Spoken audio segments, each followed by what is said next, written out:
বেয়াদবি, বেয়াদবি, এমডি স্যারের সাথে বেয়াদবি।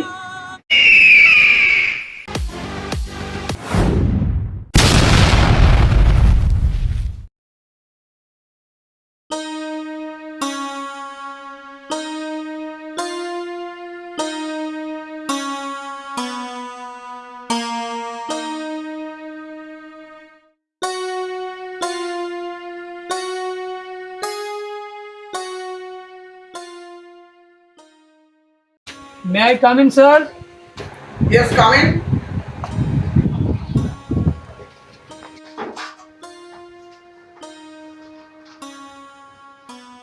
Sir, Assalamu alaikum. ওয়ালাইকুম আসসালাম। Please sit down. Thank you, sir. Welcome. Sir, এই যে আমার CV, sir. সিনিয়র আছেন রানা সাহেব? আপনার রেজাল্ট তো খুব ভালো। জি, sir. এর আগে কোথাও চাকরি করেছেন? হ্যাঁ, স্যার, এর আগে করেছি।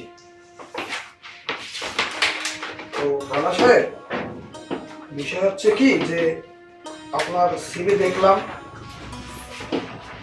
খুবই ভালো, আপনার রেজাল্ট খুবই ভালো। তো আমাদের এইখানে আপনার যোগ্যতা হিসাব অনুযায়ী চাকরি তো আসলে নাই। তো স্যার, স্যার আমার একটা চাকরি ইমার্জেন্সি অনেক দরকার, স্যার। স্যার আমার বাসায় বৃদ্ধ মা বাপ আছে, স্যার তাদের আমি চালাইতে পারতেছি না, স্যার। গেছে বসে আমার চাকরিটা চলে গেছে, স্যার। কোম্পানি ডুবে গেছে, যার কারণে সমস্ত শ্রমিক ছাঁটাই করে দিছে, যার কারণে আমার চাকরিটা অনেক দরকার, স্যার। স্যার আমাকে যে কোনো একটা চাকরি দিলেও হবে, স্যার। স্যার, রানা সাহেব, তাহলে আপনি একটা কাজ করতে পারেন। গত মাসে আমাদের পিএটা চলে গেছে, আমাদের ওই পিএর পোস্টটা খালি আছে। তো আপনি সেইখানে জয়েন করতে পারেন। তারপরে ভালো একটা পোস্ট খালি হলে স্যারকে বলে আপনাকে ওইখানে জয়েন করা দিবেন। স্যার আপনাকে অসংখ্য ধন্যবাদ যে আপনি আমাকে চাকরির একটা ব্যবস্থা করছেন, স্যার। তো ঠিক আছে রানা সাহেব, তাহলে আপনি আজকে থেকে জয়েন করুন। জি স্যার, ধন্যবাদ স্যার। স্যার, আসসালামু আলাইকুম। ওয়ালাইকুম আসসালাম।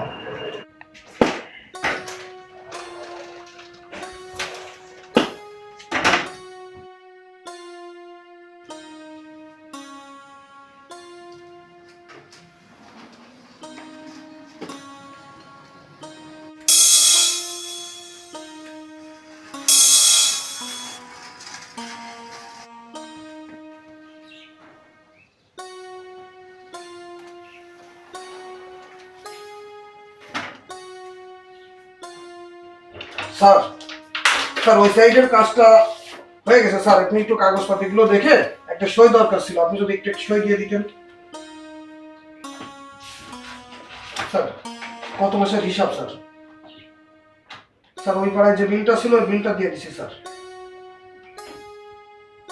ওই খাল পাড়ে যে কাজটা চলতেছিল ওটা কি অবস্থা? জি স্যার, ওই কাজটা আসলে চলতেছে কাজ। ওই কাজে একটা সই দরকার ছিল স্যার, এই বিলের জন্য দিতে হবে, আপনার একটা সই দরকার ছিল স্যার। স্যার এইখানে আপনার একটা সই লাগবে, তাহলে এই ডকুমেন্টটা দিলে আমরা গত মাসে যে কাজটা করেছি ওই কাজটা বিলটা পেতে পারবো স্যার। ওকে, সমস্যা নাই। সবসময় একটা কথাই মাথায় রাখবা, এটা মেসার্স টুটুল এন্টারপ্রাইজ। আমার এই কোম্পানির যেন কখনো মান ক্ষুণ্ণ না হয়, এটা দিকে খুব দৃষ্টি রাখবা। ওকে, ঠিক আছে।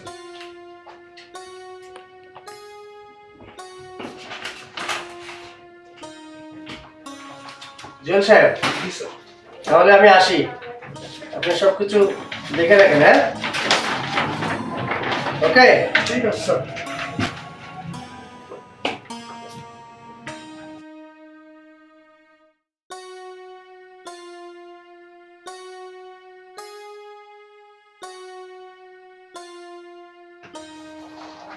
রানা সাহেব, আপনি আমার চেম্বারে আসুন।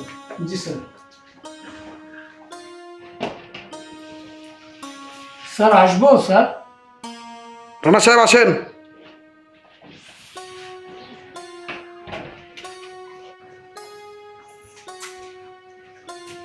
জি স্যার। রানা সাহেব আসছেন? আপনার তো খুব অধপতন হয়েছে। আপনি অফিসের একজন এমডি, তাকেও আপনি মানেন না, সালাম দিতে হয়। আগে বলে আপনি এক জায়গায় চাকরি করেছেন। কেমন চাকরি করেছেন? অফিসের এমডিকে যে দেখলে সালাম দিতে হয়, সেটা কি আপনি ভুলে গেছেন? নাকি মান সম্মানের মাথা খেয়ে ফেলেছেন? চাকরি করার ইচ্ছে আছে রানা সাহেব আপনার? আপনার যে ব্যবহার হয়েছে আর দেখছি, তাতে মনে হয় না আপনি বেশি দিন এখানেও চাকরি করতে পারবেন। নেক্সট টাইমে যদি আপনাকে এরকম দেখি, তাহলে কিন্তু চাকরি থেকে আপনাকে বের করে দিতে আমার একটুও দ্বিধাবোধ করব না। আপনি যান, আমার চোখের সামনে থেকে যান। দিন যাচ্ছে আর বিয়াদবি হচ্ছে। সে বলে এক জায়গায় চাকরি করত, ভালোই হয়েছে, তাকে পিয়নের চাকরি দিয়েছি। না জানি অন্য কোথাও চাকরি দিলে কি করতো।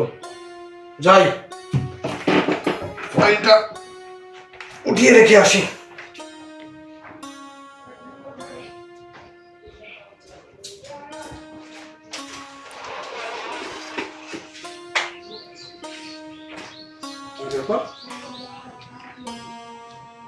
কি ব্যাপার রানা সাহেব, আপনি আজকেও সালাম দিলেন না? বিষয়টা দেখতেছি।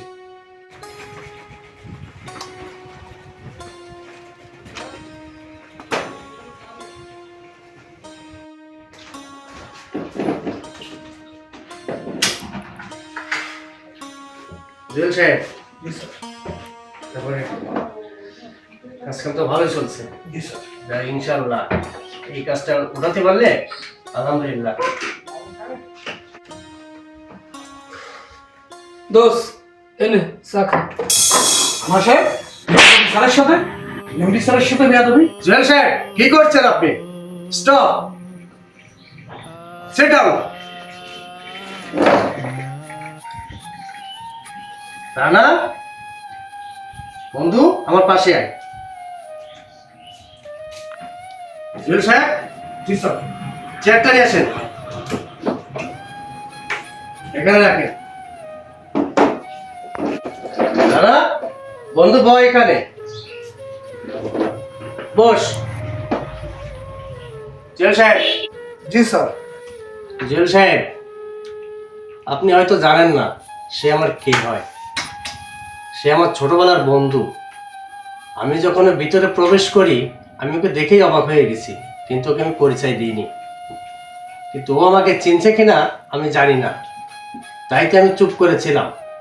কিন্তু আজকে যখন ও আমাকে বন্ধু বলে ডাকলো, তখন আমি শিওর যে ও আমাকে চিনে ফেলছে। আর আমার বন্ধুকে তো আমি অবহেলা করতে পারি না। তাই আপনি যে কাজটা করেছেন, বেয়াদবি করেছেন, সে যেই হোক, এই অফিসের কেয়ারটেকার হোক, মেসিয়ার হোক, যেই হোক, আপনার এইভাবে আচরণ করা উচিত হয়নি। দোস্ত, তুই আমাকে মাফ করে দিস যে আমি তোকে পরিচয় দিইনি ফার্স্টে। আমিও কনফিউজ ছিলাম যে দেখি তুই আমাকে চিনতে পারিস কিনা, পরিচয় দিস কিনা। আসলে এই সমাজে যারা ছোট কাজ করে, অনেকের পরিচয় দিতে চায় না। কিন্তু তোকে দেখে আমি খুব খুশি হয়েছি যে তুই আমার অফিসে চাকরি করিস। ওই যে 15 বছর আগে। হ্যাঁ হ্যাঁ, আচ্ছা তা রাখো। হ্যাঁ দোস্ত, আসসালামু আলাইকুম। ওয়ালাইকুম আসসালাম। কি করতেছিস এনে বসে বসে একা একা? ওই গেরে আইছি। ঘেরে আইছিস? গেরে আসা লাগে না, বুঝিস নে, আব্বা বড় মানুষ, সময় পায় না। আমি মাঝে মাঝে একটু গেটটা সই দিই, একটু দেখাশোনা করি। এই ঘের বাড়ি চেষ্টায় তো আছেন, আল্লাহ পাকের ইচ্ছা যদি কোনো সততবিরি মেলে। তা তুই কি করতেছিস? তোর তো কোনো খবর টবর দেই নে। দোষ, চাকরির তো একটা ব্যবস্থা হয়েছে, ওই কথা বলতেই তোর দ্বারে আসা। তা দোয়া করিস যেন চাকরিটা আমি ভালোভাবে করতে পারি। শুনে খুশি হলাম যে তুই একটা চাকরি পেয়েছিস। কর কর, এখন যদি চাকরি না করিস আর কবে করবি? আমি গেট বেড়ি করতে থাই, যদি আমার কপালে নসিবে মিলে যায় আমিও চাকরিতে চলে যাবো দোস্ত। এভাবে হয় না। শিক্ষিত ছেলে, তুইও শিক্ষিত আমিও শিক্ষিত, সব সময় যদি গেড়ে পড়ে থাকি। দোস্ত তাহলে আমি আসি, তুই ভালো থাকিস আর আমার জন্য দোয়া রাখিস। আলহামদুলিল্লাহ, তুই চাকরি পাইছিস শুনে খুব ভালো লাগতেছে। চাকরি কর। সাহেব সাহেব ফোন দিচ্ছে, হ্যাঁ সাহেব ফোন দিচ্ছে। দোস্ত চলে আসি। আসি, আল্লাহ হাফেজ, আমার জন্য দোয়া করিস। হ্যাঁ হ্যাঁ। যাই, বাড়ির দিকে যাই, আর বেলা হয়ে গেছে। সবই মনে আছে দোস্ত। মনে আছে তুই চাকরিতে চলে গেলে, আর আমিও আল্লাহ পাকের ইচ্ছা এই যে নিজে কন্ট্রাক্টারি করে টুটুল এন্টারপ্রাইজ। দোস্ত, আজকের থেকে আমার এই অফিসে তুই ম্যানেজারের চাকরি করবি। জুয়েল সাহেব, আপনি আমার বন্ধুর ছবিটাকে আপনি কি দেখেছেন? সে কোন পর্যন্ত লেখাপড়া করেছে আপনি অবশ্যই জানেন। তাহলে আমার এই বন্ধু এখানে চাকরি করার যোগ্যতা না, সে আরো উপরে চাকরি করার যোগ্যতা রাখে। জুয়েল সাহেব, আপনাকে আগেও বলেছি, এখনো বলছি, এই মিসাস টুটুল এন্টারপ্রাইজে কখনো দুর্নীতি চলে না, কথাটা মনে রাখবেন। জুয়েল সাহেব, যার ভিতরে মনুষ্যত্ব ও মানবতা নাই, এই টুটুল এন্টারপ্রাইজে তার চাকরি করার যোগ্যতাই নাই, তার এখানে চাকরি করার কোনো দরকারই নাই। আপনি আসতে পারেন।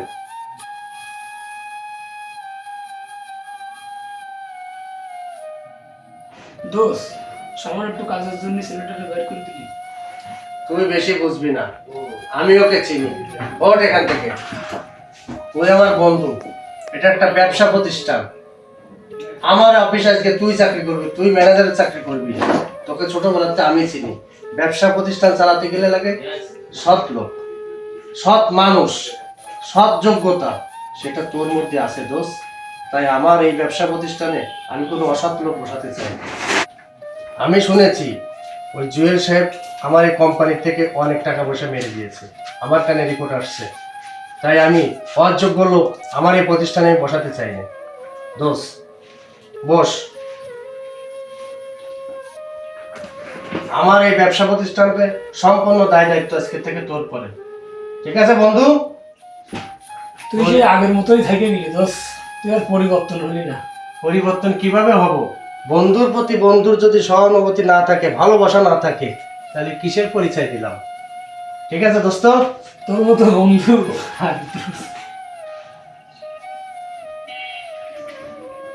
তাহলে যা, আমি এটা দেখে রাখবো না। আজকের থেকে এই প্রতিষ্ঠান আমার না, তোর। তোর মতো করে তুই চালাবি। ঠিক আছে বন্ধু? আচ্ছা, আল্লাহ হাফেজ। আল্লাহ হাফেজ। আসলে তুই আগের মতোই থেকে গেল, যেরকম ওর মন সেরকম ওর মনুষ্যত্ব, মানুষকে কখনো ছোট করে দেখিনি। যাক, ভাগ্যগুণ এরকম একটা বন্ধু পাইছিলাম, আল্লাহর কাছে লাখো শুকরিয়া।